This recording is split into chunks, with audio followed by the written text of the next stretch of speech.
Hey, Boomer, it's so great to be with you today and have you on the show. I'm excited to have you here.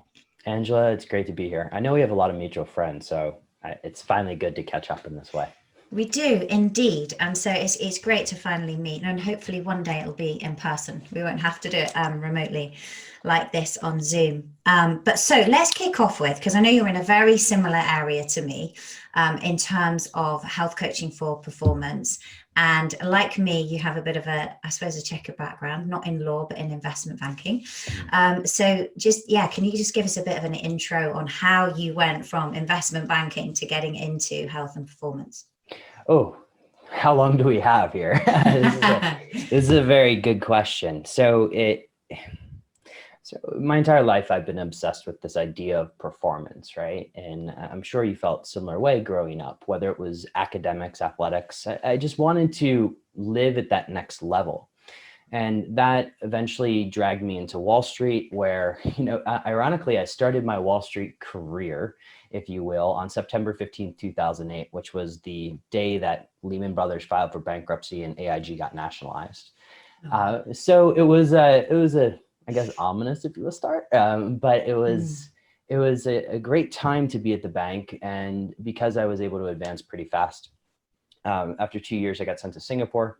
I was supposed to be there for 2 years, lived there for 6. And at the age of 25 or something like that, I had this really great job of running a financing desk across all of South Asia. So my territory was basically from India to Indonesia. During this time, I actually thought I was healthy, and I was doing, everything from mixed martial arts to crazy CrossFit 10 times a week, and to, following whatever the diet of the day was. And around that time, I was also getting into this idea of quantified self. And back then it was these really esoteric forums on the internet, and you would kind of use these N of 1 experiments to see how to better yourself. And for me, what were the goals? It was simply to look good naked, to not sleep so much, and to work hard.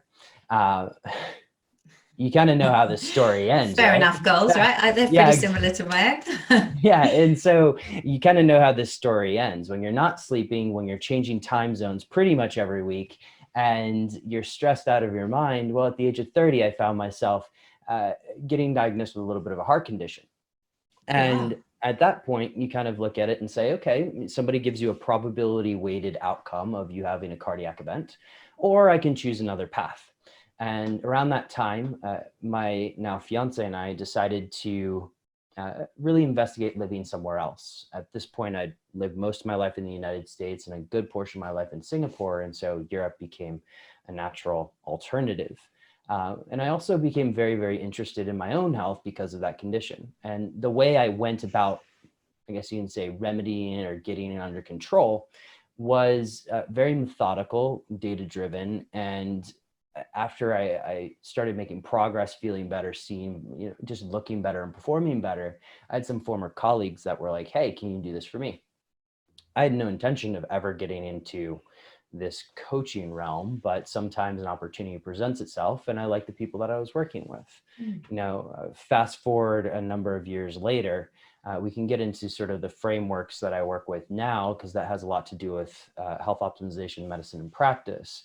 But I just really enjoy working with entrepreneurs. And so what I like to do is to help people change the world. And because, I'm only one person, how do you do that? Well, I look at entrepreneurs and executives in these types. And these are people that are making decisions which could have a knock-on impact of changing the world. And how they treat the people that report to them, it really, really matters. And so, trickle-down effect in this case does work. And so I look at sort of entrepreneurs as that Archimedes lever for me to help change the world.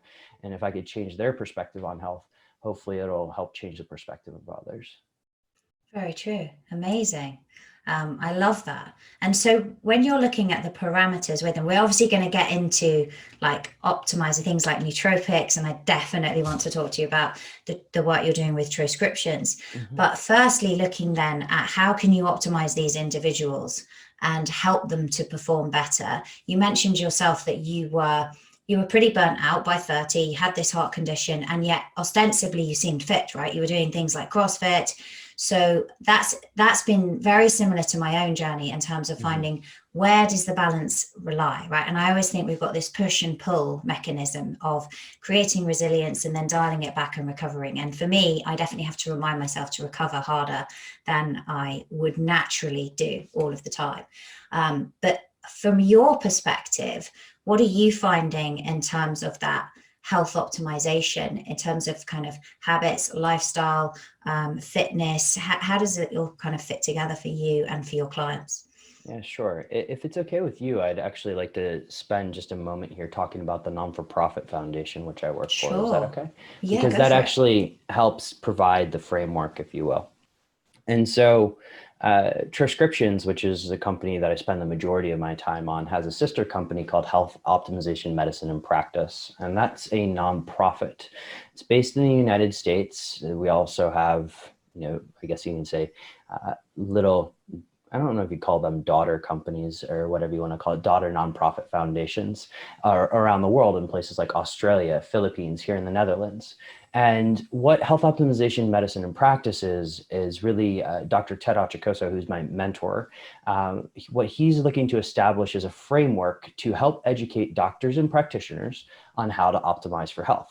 Now, let me explain that a little bit, because immediately when we say that, that needs a little bit of clarification.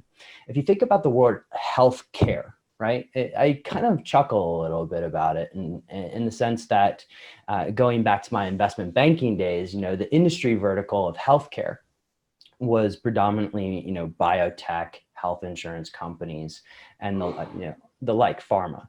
But all of these companies were really focused on how to treat and cure disease. And look, some of them do it very, very well, and they deserve to be rewarded. I have no qualms with that or capitalism or anything like that. But when you start looking at what you actually use healthcare for, it's actually for disease management.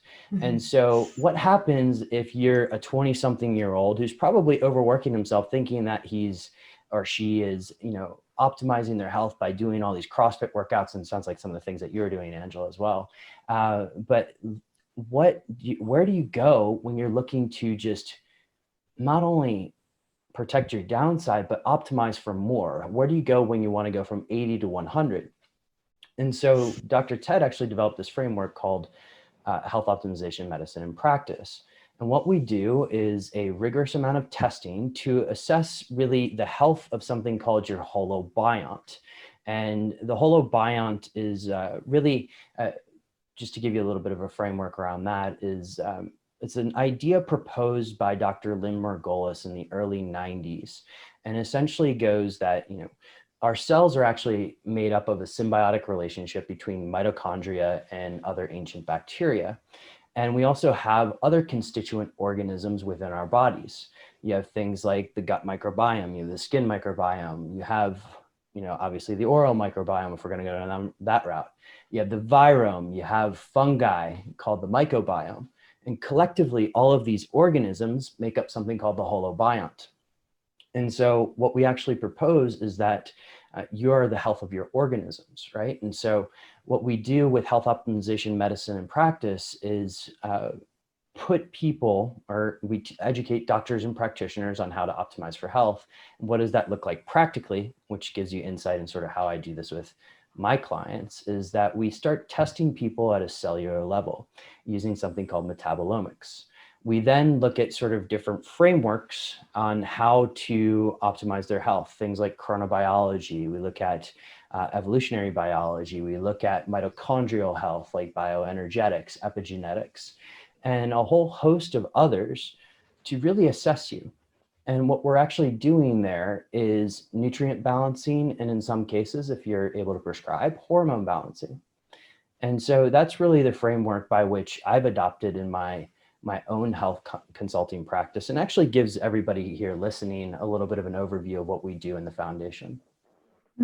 Interesting. So in terms of, that sounds like it would start with pretty extensive testing, so that you've actually got data to work with. What would you be looking at if you had someone come to you and you're trying to assess where their baseline health is right now? Absolutely. I mean, we'll start with just sort of that framework, and if you want me to, I can go in sort of a lower cost framework later. But what we do is we give everybody blood, urine, and stool tests. It's one is a food sensitivities test, one is a plasma and urine micronutrient deficiency test, and the other one is a 3-day stool test. And what we're looking to do there is assess for nutrient imbalances on the case of the Genova NutriVal, which is the micronutrient test. We're looking for low-grade inflammation in the gut in the form of food sensitivities. And then we're also looking for the presence of things like dysbiosis or imbalances of bacteria in the gut, if you will, with the GIFX, which is the 3-day stool test that I was talking about. Mm-hmm.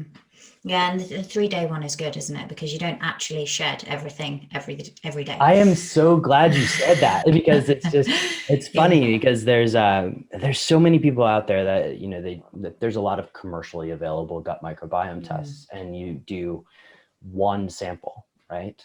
But how many times do people clear their entire intestinal tract in one sample?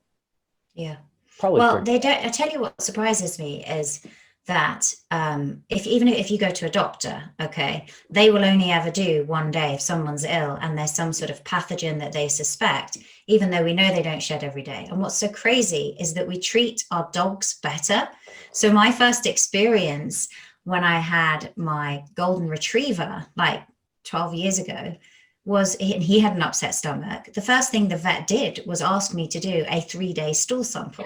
And it just seems crazy that in the UK, we would treat the dogs better in a way than the humans, right? Yeah.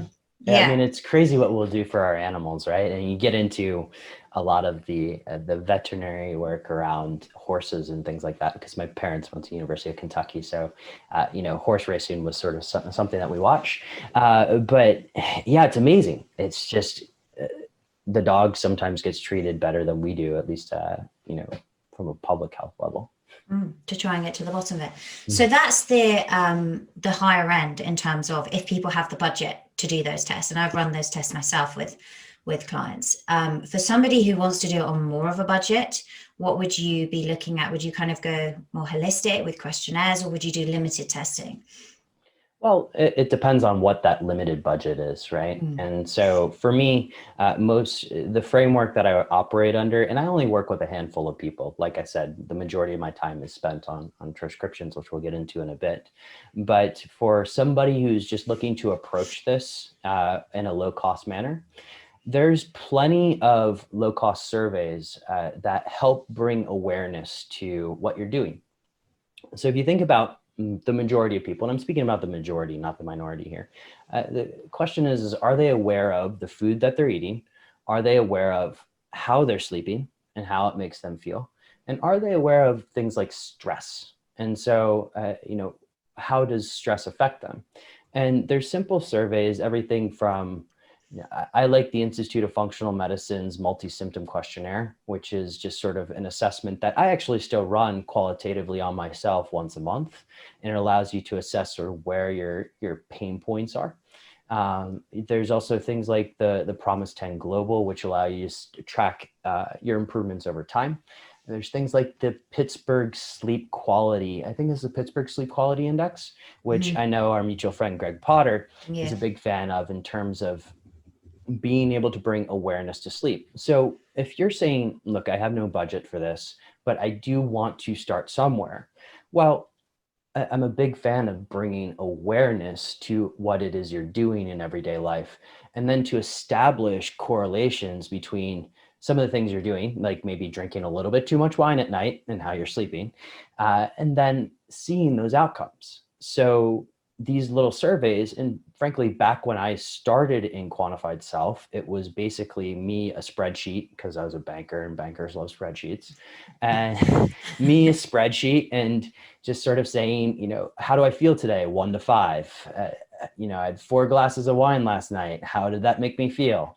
And you can start to bring awareness to that very, very quickly. And the good thing is that success is addictive, right? And so once you start to see some modicum of success, you're going to, hopefully look to double down on that success. And that could eventually bring you around to making a budget for testing. Yeah, absolutely. And do you know what I find? It's funny. Success is addictive, and health, don't you find, is addictive. Oh, and yeah. when you're working, like, there's no end to how far you can go. That's the thing. When you move away from disease and you start looking at health optimization, you start to feel better. Then people are like, "Oh my God, I love this. This feels amazing. What can I do now? What can I do now?" And it is very, very addictive. So let's look at transcriptions, because I've kind of played a little bit with a few transcriptions myself. People who follow me on Instagram will have seen my blue tongue and know that I was another Smurf. I've got one right now. You have one right now, do you? I do. So you've prepared for this interview. You do. Well, one of the benefits is verbal fluency, and I think it's a necessity when you're getting interviewed. So. Well, I should have had some before this interview, clearly. So let's break it down, because you've just released a new product, which is the blue, the Methylene Blue. Should we go through? Because I think people will be excited to hear about the ingredients. Obviously, the nicotine component isn't necessarily for everyone, and I think that's great that we can have it now both ways. But Methylene Blue, I mean, I saw Dave Asprey talking about how he uses it as an anti-aging serum and puts it on his face, and actually is careful not to use too much, otherwise his face turns blue. But why don't we start with Methylene Blue and how that works?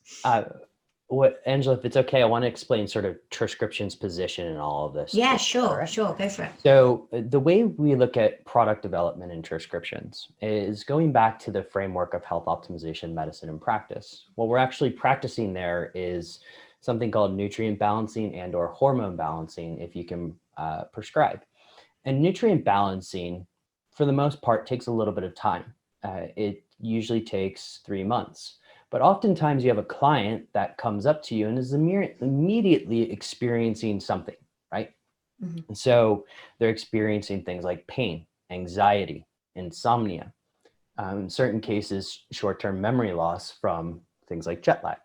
And so when we were looking at product development in terms of blue cannatine, and just blue, if you will, what we were looking at there was actually solving Dr. Ted's issue, and candidly mine as well, and many global travelers around the world, is that when you start to travel around the world with a degree of frequency, what you actually do is you start to notice things like memory loss. And that's not great when, one, you're reliant so much on your memory to do various things, but also when you need to perform right after getting off the plane. And so when we're looking for, or Dr. Ted was really looking for solutions with this, what he eventually arrived at was the formulation that became blue cannatine. And so you can suspect that in the future, what we're actually going to be doing is looking at some of those other points that I mentioned, pain, anxiety, insomnia, and looking at ways to deal with those. Because after all, everything that transcriptions does goes to serve sort of that framework of health optimization, medicine, and practice. So you asked a question about Big Blue and Methylene Blue.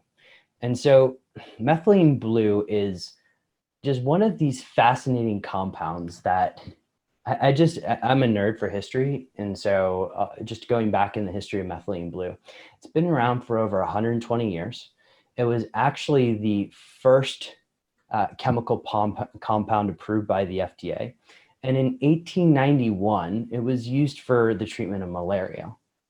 It's an antiviral, it's an antifungal. It's also been studied for use in things like neurocognitive decline or neurodegeneration. It's been studied pre-COVID-19 for the use of its effects and benefits against treatment of coronaviruses. And so that's a very fascinating compound. And by the way, it was used in World War II with General MacArthur in the South Pacific. And what's interesting is that most of the troops there complained about how bad it tasted, right? Which, to be fair, pure methylene blue does not taste very good at all. And so when we're looking at it from a transcriptions perspective, what are the benefits of methylene blue that we enjoy? And one of it is this idea of mitochondrial respiration. So methylene blue serves as an electron donor. Going down the chain, what does that actually lead to? It leads to an increase in ATP in the body, adenosine triphosphate being an energy currency of the body. That's very fascinating, right? It's also very beneficial when it comes to memory and just really looking at ways to boost memory.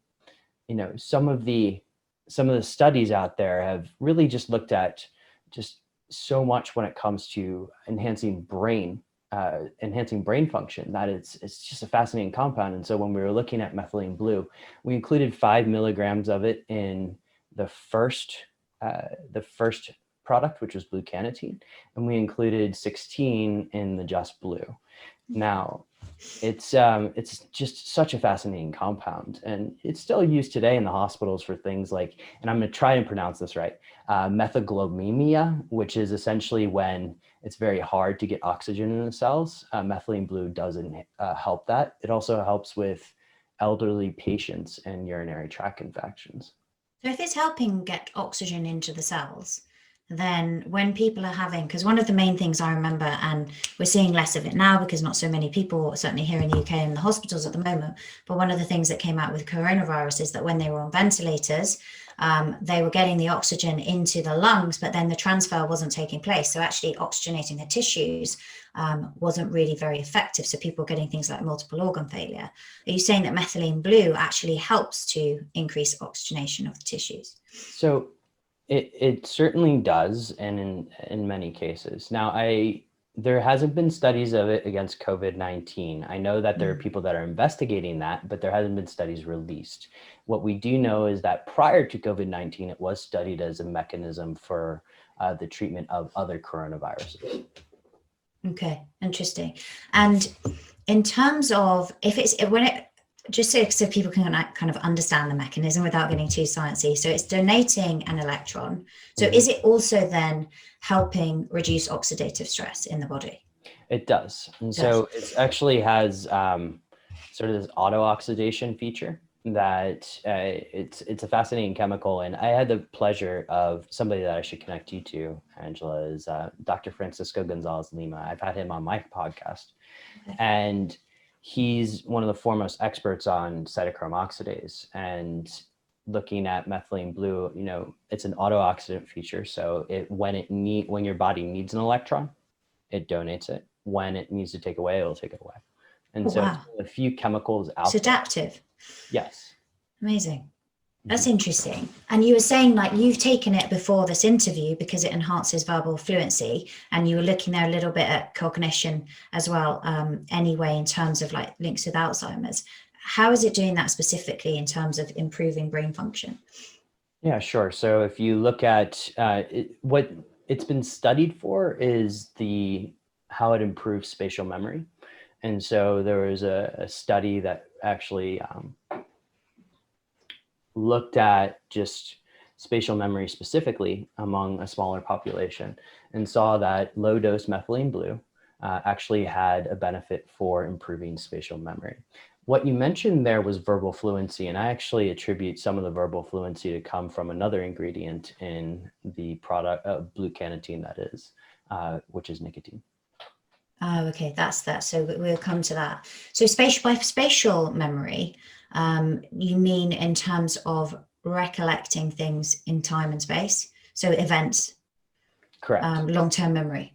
Mm-hmm. And well, in short, it does have. And short time where you've left something? Yeah. Yeah. Mm-hmm. Okay, so connecting those things to, interesting. And so if we're looking, before we get onto the blue cannatine, which obviously contains many more ingredients, in terms of taking just the methylene blue on its own, does that come on its own? It's just methylene blue, is it? Yeah, so just blue is the second product that we produce. And actually this was using a finance term, reverse inquiry. So it was a reverse inquiry from all of our Smurfs, if you will, that were asking for a product that didn't have caffeine in it and didn't have nicotine predominantly. Those were the two requests. Okay. There was also requests of people that saw some of these studies going out of methylene blue and neurodegenerative issues. And so what we did is we created a troche, a buccal troche, and we can go into what that means here in a minute, but that is 16 milligrams of methylene blue. And so when would I take, because you very kindly sent me a few of these Just Blues to try. When would I take them? And what kind of period would I expect to see a benefit? So what's the best way to optimize the use of them? Sure. So we'll talk specifically about Just Blue first. Yeah. And then we'll get into Blue Cannatine a little bit later. So Just Blue comes in the form of buccal troche, which a buccal troche, just for people that are unfamiliar with it, is something, think of it as a lozenge, but we stick it between our upper lip and our gum, and it dissolves there. Now, you asked a question about when you would take it and how long does it last. So as it's dissolving, it typically takes between 15 and 30 minutes for people to feel an effect and for it to dissolve. Now, when it dissolves fully, you have what we refer to in Blue Cannatine as the limitless experience for 4 to 6 hours. Now, with Just Blue, the beauty of Just Blue, and I, like many others, enjoy my coffee, and the added caffeine of Blue Cannatine can sometimes put me over my caffeine limit.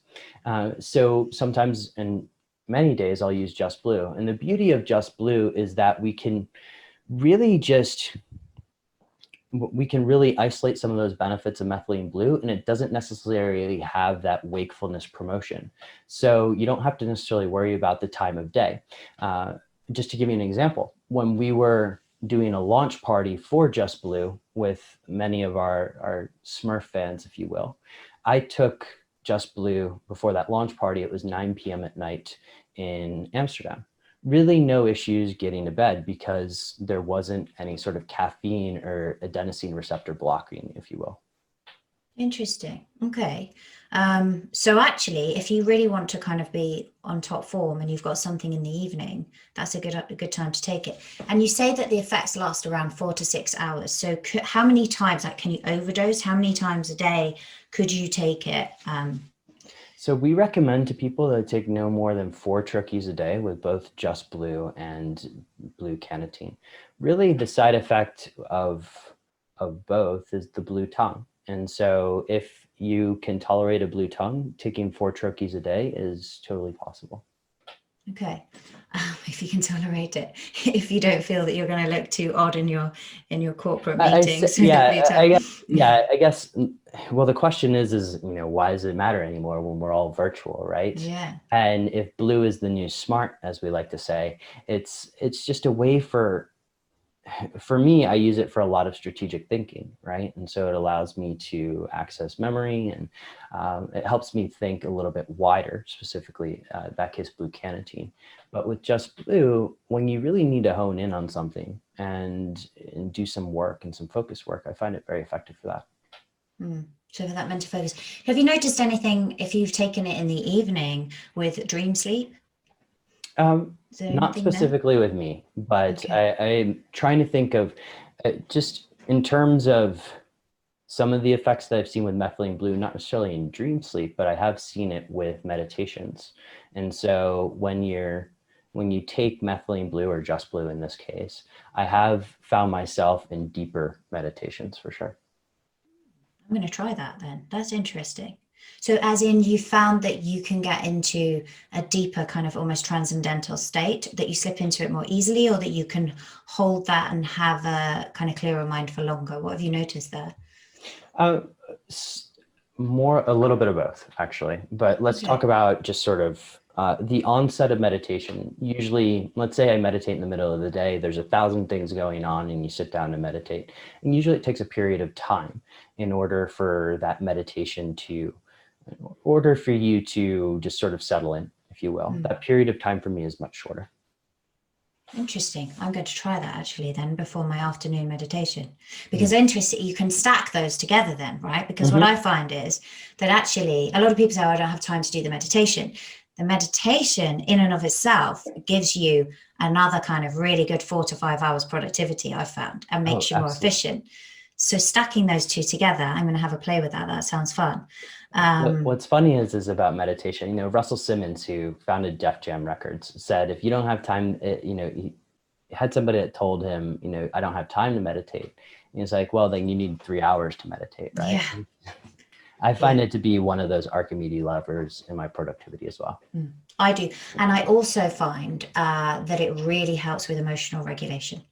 Absolutely. For me, yeah, that's the biggest thing, and clarity of thinking as well. When you're both creativity, I find, and mental clarity, just the clutter is gone. And I find that because some people get frustrated, I think, a slight side issue here, but they get frustrated with meditation because they're like, I can't quieten the mind. And sometimes you can get into what's known, I guess, as the bliss field much more easily, and then other times it seems impossible, but actually the effects afterwards are still very, very profound. They're almost better, because I find that moving of the thoughts up and out is what then leads to that clarity later on in the day, because you've kind of let everything bubble up and gone. So I don't actually think you can have a bad meditation, quote unquote. I completely agree with you.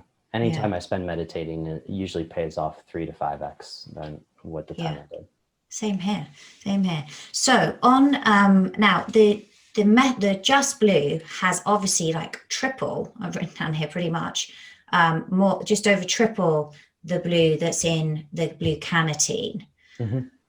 So before we get into the Blue Cannatine, what would be, apart from the fact that we're not having the nicotine and the caffeine, and we've got these benefits in terms of cognition and focus from the blue, is there a certain time that you would say, actually, you're better off going with Just Blue here, above and beyond things like it's not going to interrupt the sleep? For example, if you're having it in the evening, would you use, like, if we were looking at, say, getting into a flow state, so you've got a big bit of writing, for example, that you want to do, or you're something that's very creative, is one of these going to work better than the other? Yeah, I usually prefer Blue Cannatine for the flow state effect. If you really want to get locked in, I find Blue Cannatine to be a little bit more effective for that. When it comes to just Blue, I love Just Blue because, again, there's no time constraint there. If I need that little boost in the evening to just get my brain, revved up a little bit, it's there, and it dissolves really quickly. I only take a half a troche, and we can talk about dosing here in a little bit, but a half a troche does just very, very well for me. Now, when you say half a troche, they come in like a 4, don't they? I don't have one here. Do you have one there? Yeah, we can explain it. So just for anybody who's watching the video, and I have the little bag here, but picture a troche as, hosting a podcast, sometimes I become good at describing things in audio as well. So picture a troche as just a square, and it's a square lozenge that, again, you stick into your upper lip and it dissolves. Ours comes pre-quartered. It's not separated, but you can, bite it off or slice it off, however you will. And we always recommend people, whether it is Blue Cannatine or whether it is Just Blue, to start with a half, and really dependent on, muscle mass, but also caffeine, particularly with Blue Cannatine, caffeine tolerance, and whether or not you're a heavy meditator. Really depends on if you need to go above a half or perhaps decrease your dosage. Okay, so that would be like 2 of the little cubes, basically. Exactly. Because I remember when I first tried the Blue Cannatine, I had a complete newbie. I think I had all 4, and it was on an empty stomach. I went for a run, and I felt a bit nauseous. So the team were like, okay, that maybe is a lot for you. You mentioned muscle mass there. Does it depend at all on weight and size? So I'm fairly slight. Like, would I need slightly less than, say, someone who was bigger than me? I mean, Angela, we can talk a little bit about you specifically. In terms of caffeine, how much caffeine are you currently in? So I think then I'd also had a coffee in prep for that run. So I probably had too much caffeine, which I do find will cause a bit of gastric irritation if I do that. I tend to have 2 coffees in the morning, which is a shot of espresso that I have at home, my own beans. So what would that be? That would be not that much. 2 shots. It's not that much caffeine, I don't think. So a double espresso is 80 milligrams of caffeine. In Blue Cannatine, you get 50. Okay. So it's very interesting. So let's go back to just dosing and dosing protocols, right? And so if you're smaller, there's a chance that you probably need a little bit less of it. We have bodybuilders like Chris Gethin that have tried it, and he's got so much muscle mass as well as intake of caffeine that he needs 2. in order to get started. 2 whole turkeys, that is. Oh, wow. But, some people, myself included, only really need a half. And it really depends on what I outlined before, which is your caffeine tolerance, but also how much of a meditator you are, as well as muscle mass. So explain that. How much of a meditator you are make a difference? It's funny. There's nothing really scientific about it other than we observed among our population of Smurfs that people who are heavy meditators tend to need it a little bit less than others. Okay. Maybe because they can access their mental state a little bit more easily on demand. I mean, hypothetically, yes. Hypothetically. And why does muscle mass make a difference specifically? Like, does body fat also have an impact, or because you mentioned muscle mass specifically there? Yeah, it's again a little bit out of my wheelhouse for that one, but I think just the larger you are, it may be harder for it to absorb into certain tissues, but that's all. Okay. So blue cannatine obviously has the caffeine, so 50 milligrams. And it also has nicotine, which you were mentioning earlier, helps with the verbal fluency. And it has a little bit of hemp, right? So hemp crystals beautifully derived is what we like to call it. Beautifully derived. So does it contain, how much hemp is in it, I guess? So it's 5 milligrams of hemp crystals beautifully derived. And you can look at that as something, it's similar-ish to CBD. And so it's a relatively micro amount. So if you think about blue cannatine as a whole, what we did was we took micro amounts of each ingredient, combined them together to get a more beautiful effect, if you will. And so when we look at things like methylene blue, well, the dose-dependent curve says greater than 5 milligrams per kilogram is probably where you're going to end up in doing more harm to yourself than good. And we only have 5 milligrams in one turkey. We also limit people to 4 turkeys a day. When it comes to nicotine, we have 1 milligram, and I can spend a little bit of time on nicotine if you want in a little bit. We have 5 milligrams of something called a hemp canna, and then we have, of course, 50 milligrams of caffeine. Okay. And so the caffeine, you say, helps with the verbal fluency. It also helps, it just that waking up, being more alert. Caffeine, the world's nootropic, right? Like, yeah, it is. Everybody it's amazing. It's such a good, I love coffee, and much like you, I have my espressos in the morning. But it's a nootropic that we're all familiar with, and we use it to help with alertness. Yeah, for sure. And in terms of the hemp, does that contain any THCs? Is it full spectrum? How does that work? There's no THC in it because you can't export THC. Now, prescriptions itself may look at producing THC products in the future, but that would be for distribution in places like California. But blue cannatine is 100% non-THC. And so think of it as like CBD. And what we use it for and have hypothesized is that if you take something like a nicotine, if you take nicotine, there's a very sharp rise. And so hemp canna helps round off that rise so that you don't necessarily feel that sharp. I've had friends describe it as a headache from taking pure nicotine. And so what it does is it helps really round it out and extend the feeling. Okay, so it's almost getting that release a little bit more slowly. Mm-hmm. Yeah. Okay. And the nicotine, you say, is 1 milligram, did you say? Yeah. Yeah. So I don't smoke, but to compare it, how much nicotine is in a cigarette? Because that's what people will be most familiar with. So I believe, so the absorbable nicotine in a cigarette, so that's not total nicotine, that's the absorbable one, is around 2 milligrams per cigarette, right? Now, when we look at, let's just talk about, because I feel the question behind the question here, right, Angela, is like when we start talking about nicotine, everybody's like, okay, are you going to get addicted to it, right? And so is nicotine addictive? Yes, it is. But that also depends on the mechanism of intake. And so smoking has a higher likelihood of passing the blood-brain barrier, but there's other things in cigarettes that really help optimize for the addiction, if you will. When you look at other ways of taking it, you have sort of the sprays or the inhalers, if you will. And then you have things like lozenges and then edibles. Skin patches as well. Yeah, skin patches too. And so, speaking to other doctors, we've got cases of people that are on skin patches for decades and haven't really had any issues, if you will. But if you look at just kind of addiction properties there that I just laid out, so it goes from most addictive being the smoking to least addictive being somewhat of an edible, if you will. And what we have is the buccal mucosa. And so what we're doing is we're absorbing or kind of bypassing some of our digestive systems. And we're only giving you 1 milligram.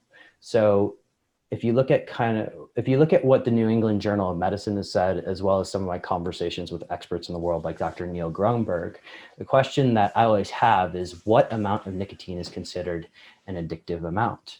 And it's usually what they've both arrived at is somewhere between 5 and 8 milligrams per day. We limit you at 4. So if you think about it that way, we try to minimize that as much as possible. But we want the benefits of nicotine, because you and I are both in the biohacking space for a long time. We know that there's many, many benefits of it. Yeah, many benefits. And the other thing is, so you're bypassing digestion here, and basically it's sublingual, right? So the idea is that you let this slowly. Now, I think that is the other thing. It tastes nice and minty. So I think that the temptation can be to slightly chew it. So how long should it take you? Should you be, because you mentioned as well, I thought it was to be sucked on, but you mentioned that it should really be between your gum and your upper lip. So it's kind of up underneath here, right? Exactly. That's where you would put it. Buccal troches have been used in the medical world for a very long time for things like oxytocin and others, but it's a relatively new delivery system for particularly the biohacking space. And so when you take a troche, you stick it in your upper lip and you let it dissolve. Ideally, when you let it dissolve, you enter into something called half Smurf mode, which is when your tongue is half dyed. But some people like to swish it around in the top of their mouth. And in order to really get the most effective experience with blue cannatine or just blue, we do recommend that you try to limit the interactions with saliva, and you don't really want to chew it or swallow it. Okay, and you were saying, so ideally you get the half tongue because you're just keeping it on one side. What's the reason for that? Is it just to limit that saliva like intermingling? If you move it even around the top lip, then you're getting more saliva? Or Perfect. Is there a benefit? Yeah, okay. Perfect, Angela, you got it. Okay, right, okay. So, and it's the same for the just blue as well? Exactly. So you want to let it dissolve on one side, ideally. We do have people that like to go full Smurf, and we encourage you to do what you like to a certain extent. We certainly don't want you to swallow it.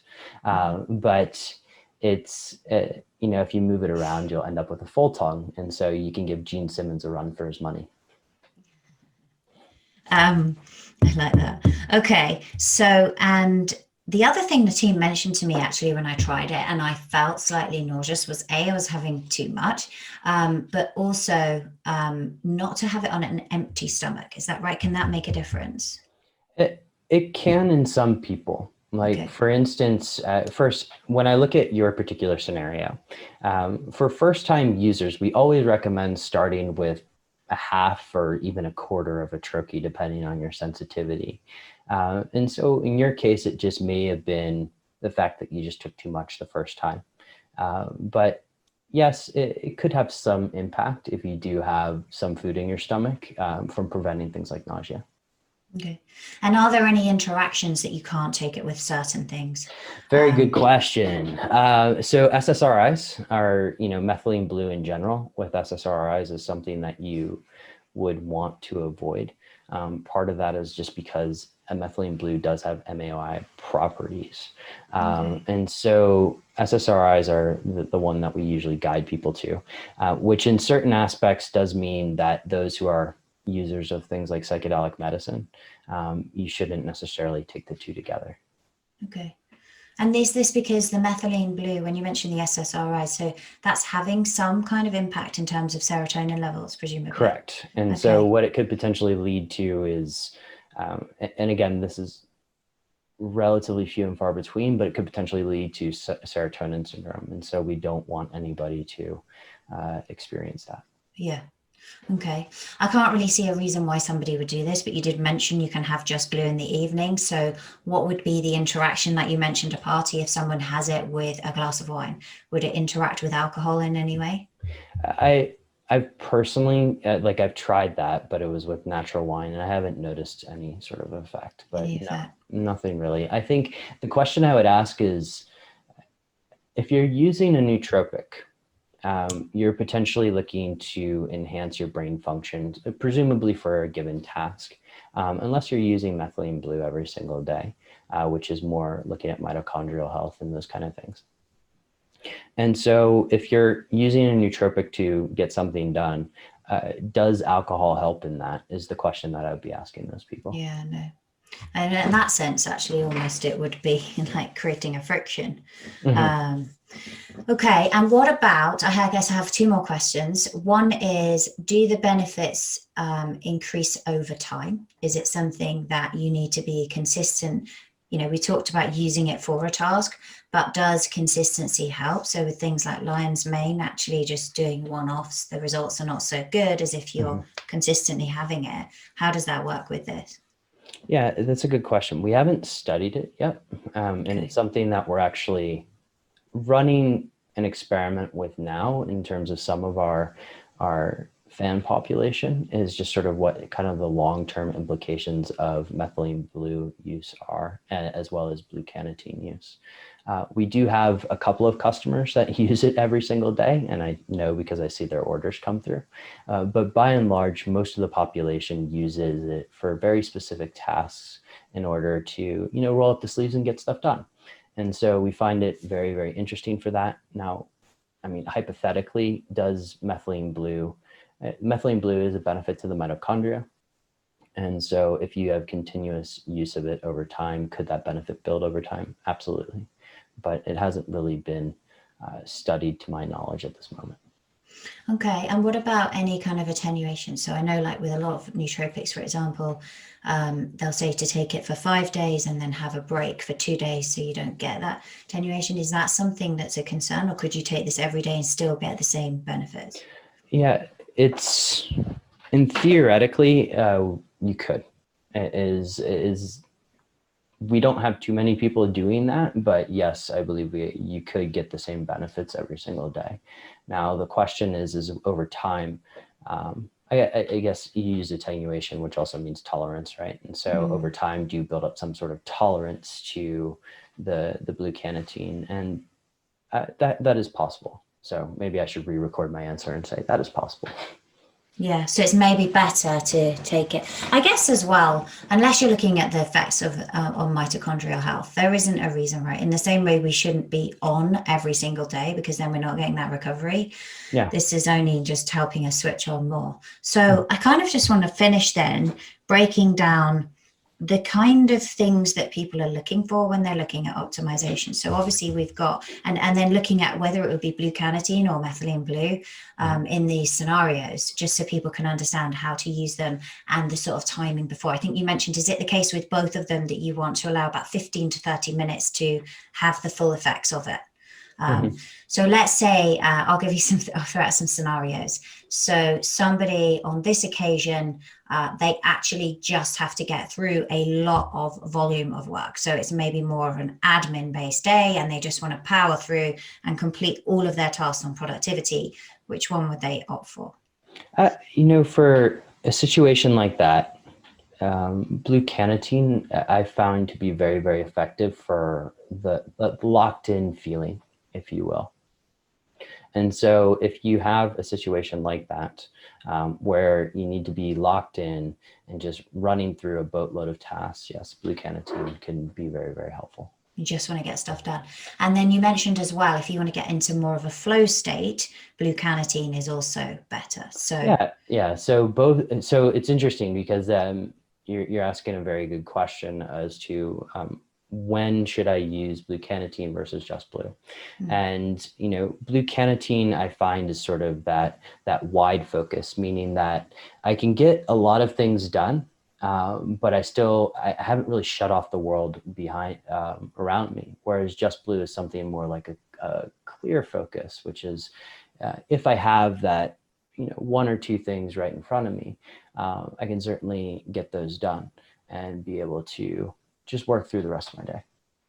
So it's kind of like the Just Blue helps you to zone in a little bit better, whereas if you want to keep that wider focus, the Blue Cannatine. And so for meditation, it's the Just Blue, presumably. Well, you can use both, and this again is very dependent on the person, but I found Blue Cannatine to be very, very effective with meditation as well. Have you? Interesting. Okay. And what about if you're taking other nootropics, other natural compounds? Is there any reason why you can't put the two together? I'm just trying to think of ones off the top of my head that I take, and I'll take ashwagandha daily, and won't worry about that interacting with Blue Cannatine, although ashwagandha functions more like an adaptogen in some cases.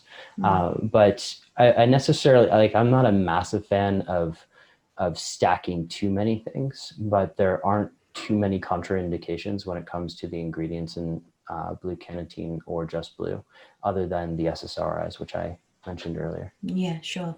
And I guess another question I have, is kind of come to me, is what about exercise? Can you use this prior to kind of going and hitting that workout? Yeah, it's funny that you asked that, because I just did a workout right before this. And one of the things that I find with exercise is that for longer workouts where it is required to be more methodical, I'm actually much more relaxed. And so I'm more relaxed in the pacing. And if you think of something like Smurf and CrossFit in terms of the length of that workout, I find it to be very, very useful with that. I also use it for, you can see right behind me, my Carol bike, and I will use it on those sprints as well. So I found it, very, very effective in terms of, rather than going at a workout and just going all out, it actually helps me pace a lot better. Okay, so works very well then for an endurance-based workout, or if you were doing kind of higher volume, higher repetition, lower weight training, for example, but less so. But then you mentioned sprints as well, right? So it works for power-based workouts as well. Yeah, it does, yes. Yeah. Okay. So it's interesting. And the way I kind of look at that is if we go back to the idea of focus, is if you're bringing focused awareness to your workout, whether it be power or endurance, I find it to be very, very effective for those types of workouts. Yeah. Interesting. Probably quite good as well if you've got a long drive. It's, I was driving from Amsterdam down to Belgium, it was about a 7-hour drive. And so during that time, I did take Blue Cannatine because it is very, very effective for just being on the road, right? Yeah. And so if you've taken it, say, for example, you took 1/4 and then you weren't really noticing the effects, would you then take another one? And do you find that sometimes, I know you take a half, do you then leave it like the 4 to 5 hours, or do you sometimes take a little bit more on top within that window? Personally, I just will only take a half, and I don't top up at the end, if that's what you're asking. What we usually recommend with people is to see the dose the full way through. And then the next time you're going to dose yourself, increase it. So let's say you take a quarter and you're not noticing an effect over the course of that 4 to 6 hours. The next time you want to take Blue Cannatine, well, okay, increase it to a half and then see what it does for you. Okay. And what about people? I think you have an age limiter on your site. I think you have to be 18 years old. So this is not something that students under the age of 18 should be using. Well, correct. There's nicotine in Blue Cannatine. There's nicotine in it. And we just, in general, recommend people under the age of 18 consult. Well, you can't use it if there's nicotine in it. Yeah. Okay. But even the methylene blue, it's better to stay away if you're underage. Yeah. Okay. Interesting. That was fascinating. I'm trying to think if there's any more questions, but I've asked so many that I hopefully for the listeners have asked lots of questions that will answer them.